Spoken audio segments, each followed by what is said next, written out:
All right, guys, here are the 2 medium pizzas my friend and I got a few days ago. So her pizza, she decided to cut into 4ths. I decided to cut my pizza into 8ths.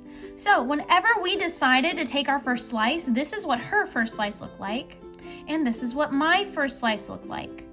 I don't know if you guys see what I see, but I am clearly getting a smaller piece, which I'm not very happy about. I don't understand, if we both got the same size pizza, why on earth does she have a bigger piece than I do? We're gonna have to look at some fractions and really decide what's going on here. Hello guys, and welcome to Fractions Part 3. So let's jump back into fractions. Now, if you remember from last week and the week before, a fraction is an equal part of a whole.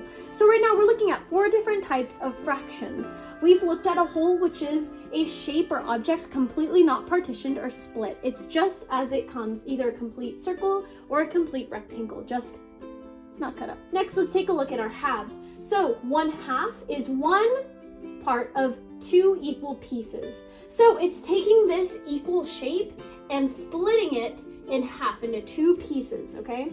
Now let's take a look at 4ths. Now a 4th is the exact same thing. We took our shape and we split it into 4 equal pieces. So one of these would be one of the 4.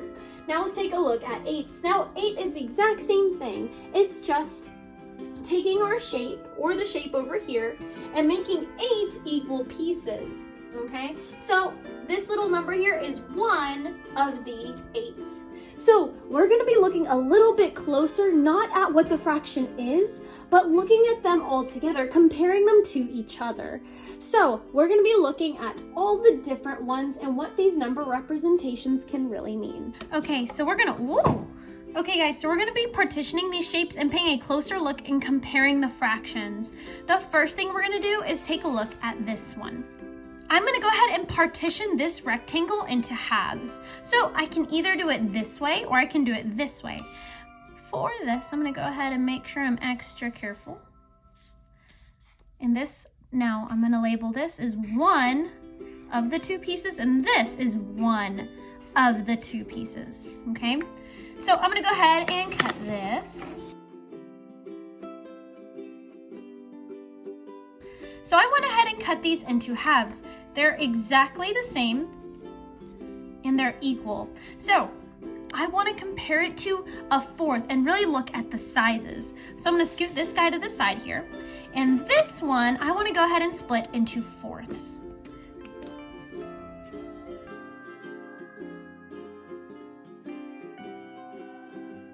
Okay, now, as I'm splitting these in the 4ths, you guys are getting so good at this, we have to remember to label. So in order to label a fraction, what you're gonna do is first look at your piece. Now this is 1 part of 4.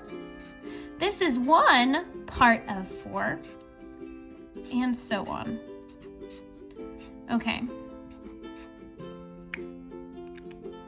So now I'm gonna cut and compare it over to this half. All right, so I went ahead and partitioned this one and this one. Let's compare the 2, shall we? So I'm looking at my halves and I noticed something. Do you guys see what I see here? This looks way bigger than one of these. So I'm gonna pull these guys to the side for a second and just compare the sizes. So we know that these are equal parts. The only difference is this was partitioned more. So the number down here is bigger than the number here, and yet the fraction is much larger. Which one is bigger to you guys? So looking at these 2, I can tell that the half is way bigger than the 4th. The other thing I'm noticing, and let's look at these number representations. The number down here got bigger, but the size got smaller. So let's keep going. I'm gonna move my half to the side, and this time, I'm gonna move this over here. There we go. Okay, I have my 4ths right there, trying to get them nice and in frame. Next, I'm gonna go ahead and take this piece. So far, we've partitioned halves and 4ths. Next, let's partition into 8ths. Now let's do the same thing, but with 8ths. So I'm gonna go ahead and partition this into 8ths. I wanna be sure I'm being extra careful, so I brought my ruler.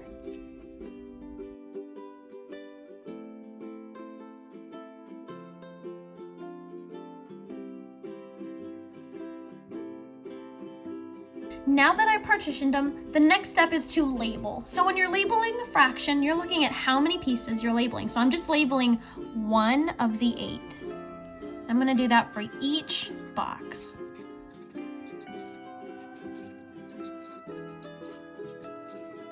Next, let's cut these up and compare them to our fourths.